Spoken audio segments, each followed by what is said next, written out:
Rahman, Mas Ali. Assalamualaikum warahmatullahi wabarakatuh.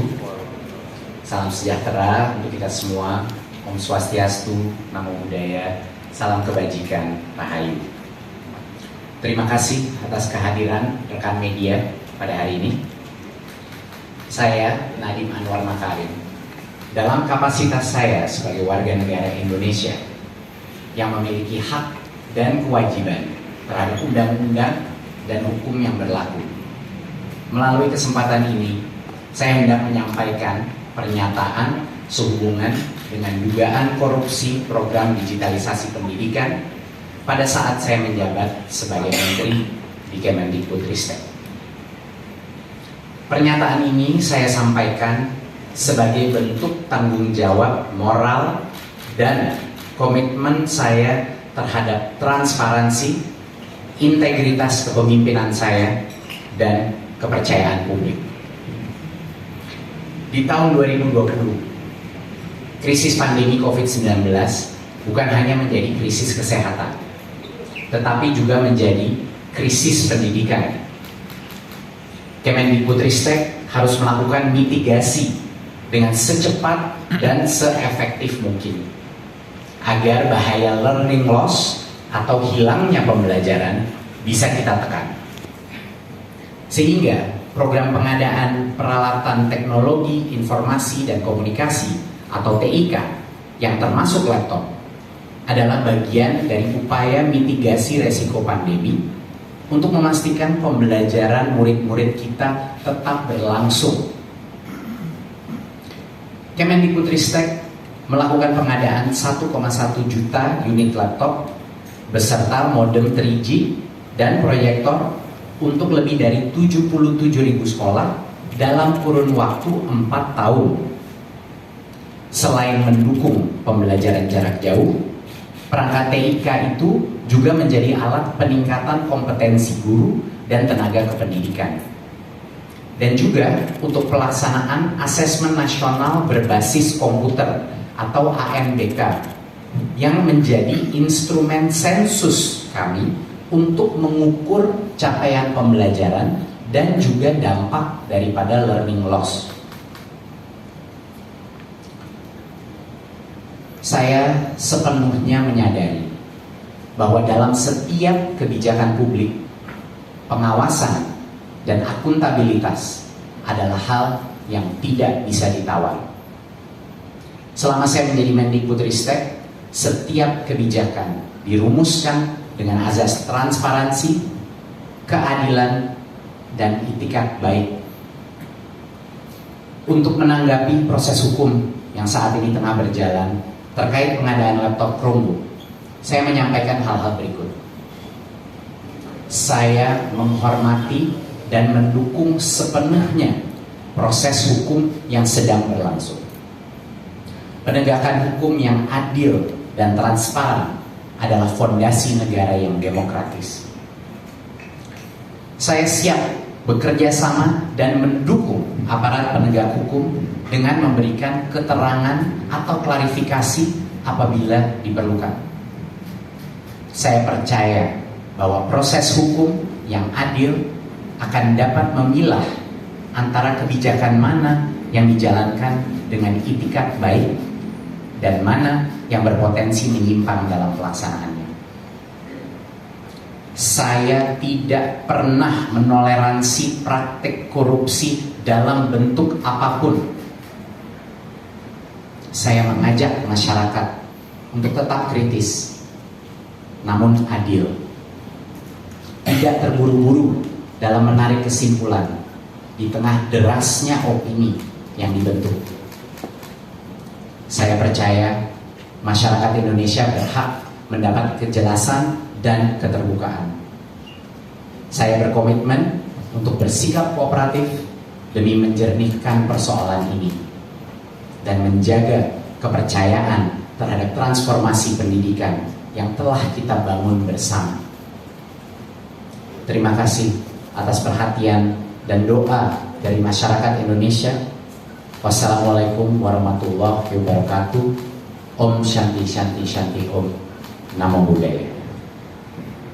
Oke, jadi intinya ada dua inti pokok, yaitu Saudara Nadiem menghargai kewenangan kejaksaan untuk melakukan proses penyidikan. Yang kedua, Saudara Nadiem ada selalu di tanah air dan akan kooperatif setiap waktu dipanggil oleh kejaksaan. Hanya dua intinya dari segi apa yang diutarakan dan berusaha. Sekarang untuk lebih substansi, kalau ada pertanyaan dari saudara wartawan silakan. Pak, Satu-satu dulu, dari mana itu? Betul, SCTV Pak. Ya, SCTV. Ya, silakan. Selamat pagi Pak. Perkenalkan saya Vito dari SCTV Indonesia. Selamat pagi Pak Nadiem. Satu aja yang langsung singkat. Oh iya, Pak Nadiem, ini terkait pemanggilan Kejaksaan Agung terhadap staf khususnya Pak Nadiem. Kan selama ini mereka 3 orang ini kan mangkir nih. Apakah ada komunikasi dengan Pak Nadiem? Demikian. Kalau itu kami jawab bahwa sepanjang menyangkut staf khusus itu tidak ada kaitannya langsung dengan Pak Nadiem dan tidak ada komunikasi. Ya.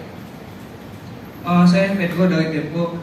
Masih ingin menanyakan, kenapa waktu itu pengadaan laptopnya itu dipilih untuk menggunakan Chromebook dan bukan Windows? Dan kedua, apakah Mas sudah pernah dipanggil atau digeledah? Oke, sebelum Pak Nadiem nanti menambahkan, perlu dijelaskan sebagai berikut bahwa sebelum periode beliau sebagai menteri, memang pernah ada penelitian khusus untuk 3T, itu daerah tertinggal yang tidak ada internetnya. Tapi proyek daripada beliau ini, apalagi waktu itu lagi corona ya, khusus memang untuk daerah yang non 3T, ya, yang memang ada internet yang lengkap. Dan hal itu sudah dilakukan pemeriksaan oleh BPKB dan menyatakan 90% lebih laptop ini sudah pakai, ya, untuk daerah. Jadi memang proyeknya beliau ini adalah khusus daerah yang non 3T, maksudnya khusus daerah yang ada internet yang lengkap. Jadi tidak benar bahwa dia sengaja rubah dari walaupun 3T dipaksakan, itu tidak benar. Itu proyeknya ya, bisa dijelaskan. Ya. Terima kasih untuk Khusus itu dia dulu mengenai daerahnya. Betul.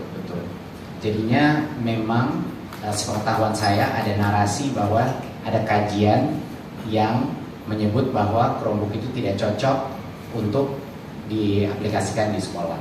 Saya ingin klarifikasi. Memang ada uji coba Chromebook yang terjadi sebelum masa kementerian saya. Sebelum, jangan lupa ya, sebelum. Ya. Dan uji coba tersebut itu dilakukan di daerah 3T. Saya ingin mengklarifikasi bahwa proses pengadaan laptop yang terjadi di masa jabatan saya tidak ditargetkan untuk daerah 3T. Yang boleh menerima laptop dari pengadaan ini hanya sekolah-sekolah yang punya akses internet.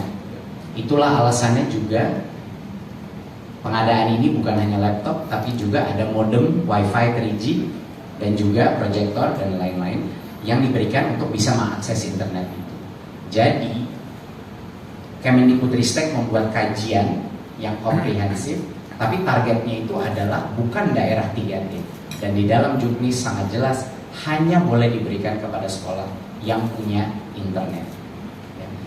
Nah, untuk menjawab mengenai kenapa Chromebook, ya, ini menurut saya sangat penting bahwa dalam pengadaan sebesar ini kita harus selalu berhati-hati dan melakukan kajian dengan detail.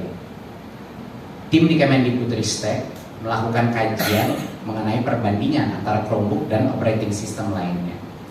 Dan satu hal yang sangat jelas pada saat saya mencerna laporan ini adalah dari sisi harga, Chromebook itu kalau speknya sama selalu 10-30% lebih murah. Dan bukan hanya itu saja, operating systemnya Chrome OS itu gratis, sedangkan operating system lainnya itu berbayar dan bisa berbayar sampai 1,5 sampai 2,5 juta tambahan. Di luar itu ada berbagai macam fungsi. Mohon rekan media mengingat bahwa ini adalah untuk fungsi pendidikan, di mana keamanan murid-murid dan guru-guru kita menjadi prioritas di Kemendikbudristek. Dan salah satu hal terpenting dari kajian tersebut adalah kontrol terhadap aplikasi yang bisa ada di dalam Chromebook ini untuk melindungi murid-murid dan guru-guru kita dari pornografi, judi online, dan digunakan untuk gaming dan lain-lain. Itu bisa terjadi tanpa biaya tambahan lagi. Sedangkan operating system lain akan ada biaya tambahan. Jadi berbagai macam alasan di dalam kajian ini benar-benar menunjukkan kenapa ada keunggulan dari aspek Chromebook. Dan satu klarifikasi lagi bahwa Chromebook itu bisa digunakan secara offline walaupun fiturnya lumayan terbatas. Terima kasih. Jadi pertanyaan pertama yang paling basic adalah, kan yang pertama kan seolah-olah Nadiem ini merubah kajian. Itu paling basic dari situ. Unsur melawan hukum yang dituduhkan itu merubah kajian agar Chromebook dimenangkan. Ternyata itu dua kajian yang berbeda. Kalau kajian yang pertama itu adalah untuk daerah 3T, yaitu daerah tertinggal, daerah tertinggal itu ada dilakukan kajian itu sebelum beliau jadi menteri. Itu bukan Chromebook yang Kenapa? 3T. Yang untuk daerah 3T itu pengajaran. Jadi yang mengatakan bahwa tidak cocok itu untuk daerah tertinggal itu memang tidak cocok, tapi kan proyek beliau ini bukan untuk daerah tertinggal.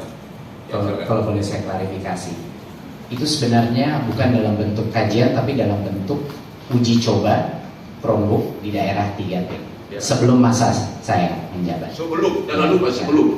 Dan mungkin bisa saya tambahkan juga bahwa untuk daerah 3T di bawah masa jabatan saya ada program terpisah namanya Awan Penggerak, di mana kita membantu sekolah yang tidak punya koneksi internet. Awan Penggerak. Awan Penggerak. dan itu Ya. awan penggerak. Dan itu adalah program di mana kita memberikan device khusus local cloud kepada sekolah-sekolah yang tidak punya internet. Jadi beda programnya dengan pengadaan Chromebook, di mana itu untuk mayoritas sekolah yang punya koneksi internet. Terima kasih. Berjelas soal itu ya. Yang lain dulu.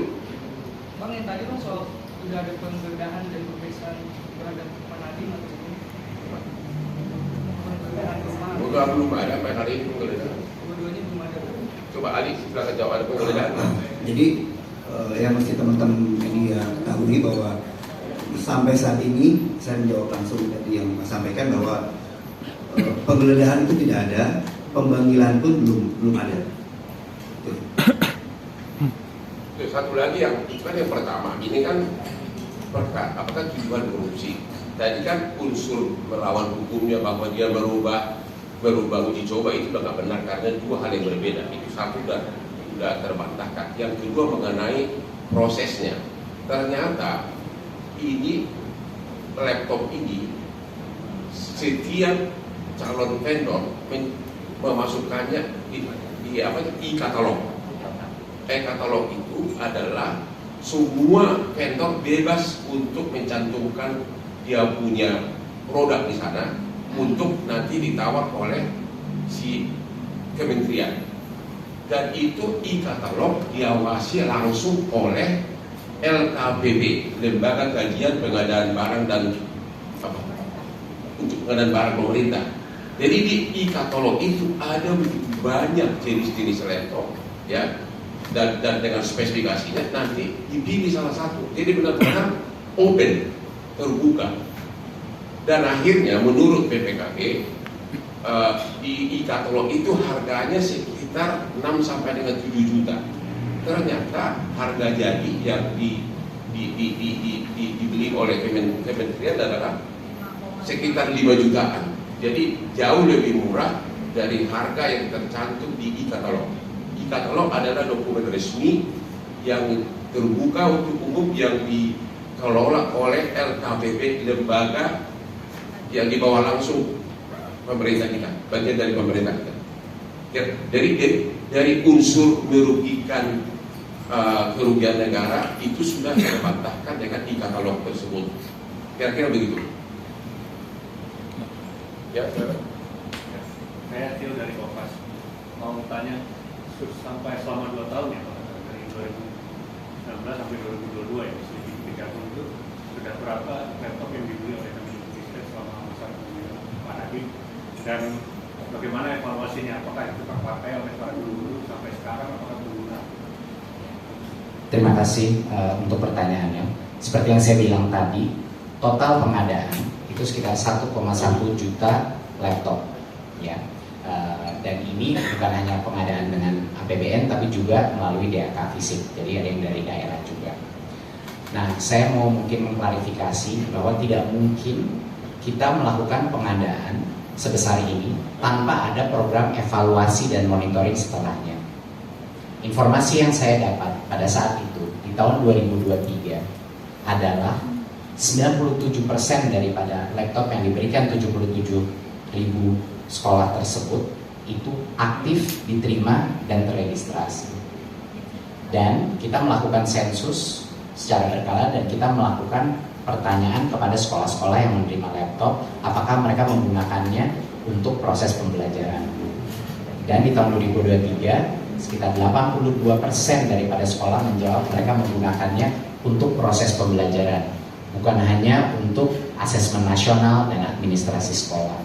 Jadi dari informasi yang saya dapatkan, penggunaan dan manfaat daripada program ini dirasakan di sekolah-sekolah dan digunakan untuk berbagai proses pembelajaran.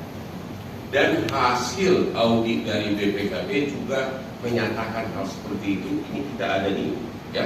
90% lebih laptop tersebut dipergunakan dengan baik. Ini hasil audit dari BPKB. Ya, ada semua sudah. Berapa? 99%. Ini hasil audit dari BPKB, dan pada saat pengadaan barang tersebut Kementerian didampingi oleh Jamdatum, ya, dari Kejaksaan khusus sebagai pengacara negara. Ya, jadi waktu itu waktu pengadaan ini pun Jamdatum sebagai pengacara negara juga ikut, ada suratnya juga, dan juga sudah diaudit oleh BPKB, tidak ada pelanggaran. Kira-kira begitu. Jadi menjawab pertanyaan Anda, hampir 97% laptop tersebut terpakai semuanya secara optimal. Berarti tadi Jamdatum ikut tahu soal pengadaan laptop ini. Kenapa? Jamdatum berarti ikut mengetahui. Ini ada, coba mungkin pada proses pengadaan ada surat itu, ada surat dari Jamdatum pada saat itu. Terima kasih untuk pertanyaannya. Ini mungkin poin yang sangat penting mengenai proses daripada pengadaan. Seperti yang saya bilang, azas transparansi dan azas meminimalisir konflik kepentingan menjadi prioritas utama dalam proses pengadaan ini. Seperti yang tadi sudah dibahas, kewenangan untuk menentukan harga dan juga penyedia vendor siapa saja yang bisa menawarkan produk itu tidak ada di Kemendikbudristek. Itulah alasan kenapa proses pengadaannya bukan melalui penunjukan langsung, bukan melalui tender, tapi melalui e-katalog LKPP, sehingga konflik kepentingan itu diminimalisir. Di luar itu, kami memastikan bahwa ada pendampingan dari berbagai macam instansi. Pak Hotman tadi sudah menyebut mengenai BPKP dan melakukan audit dalam proses ini. Kami dari awal proses mengundang Jamdatun, mengundang Kejaksaan untuk mengawal dan mendampingi proses ini agar proses ini terjadi secara aman dan semua peraturan telah